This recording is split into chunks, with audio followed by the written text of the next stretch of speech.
쓸데없는 생각을 성공으로 바꾸는 법이 궁금하지 않으신가요? 목표를 이루기 위해서 우리는 쓸데없는 생각을 하지 말아야 한다고 합니다. 생각이란 뭘까요? 사실 생각은 평소에도 끊임없이 내 머릿속을 돌고 있습니다.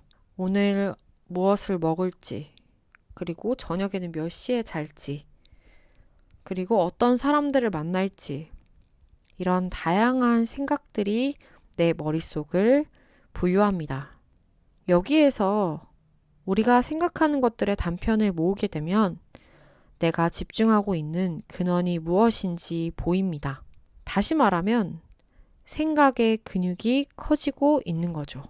그 근육이 커질 때 그냥 놓아버리고 거기서 끝나게 되면 쓸데없는 생각이 맞습니다.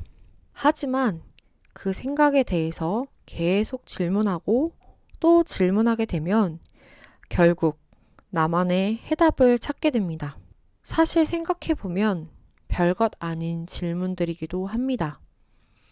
그렇지만 그 별것 아닌 질문들 안에서 우리는 의미를 찾기 위해서 노력을 합니다.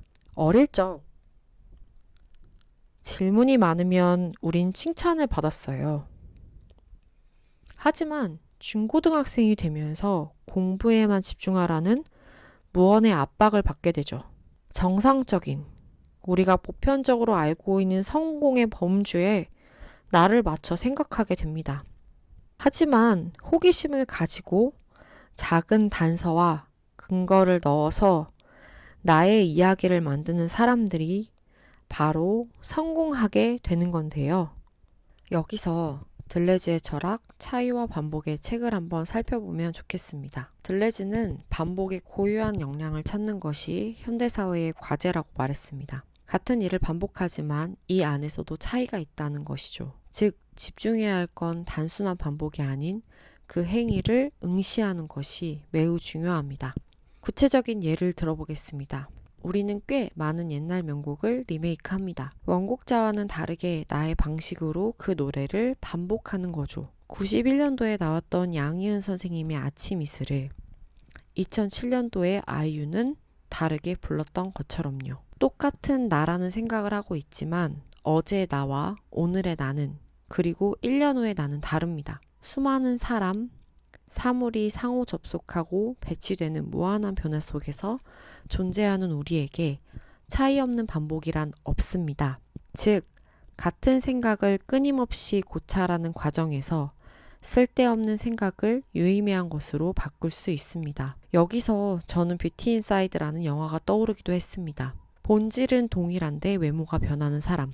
내부와 외부가 바뀐 것일 뿐 우리가 만나는 모든 사람들은 사실 매일 다른 사람들입니다. 생각을 바꾸고 행동을 바꾸며 새로운 나를 만들게 되는 거죠. 요가도 하고 싶고 삶의 태도도 함께 말하고 싶은데 어떻게 하면 좋을까?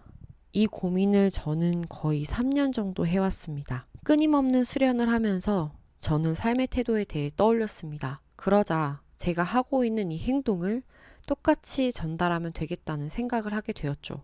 어제와 다른 내가 지금 존재하고 있음을 인지하고 생각을 반복한다면 쓸데없는 생각도 가치 있는 무언가로 변화할 수 있다는 점입니다. 호기심이 많고 새로운 것이 많이 떠오르는 나를 억압하지 마세요. 지금의 내가 왜 이런 생각을 했는지 자꾸 반복적으로 질문하는 시간을 가져보면 좋겠습니다. 오늘 나의 마음의 안녕은 여기까지입니다.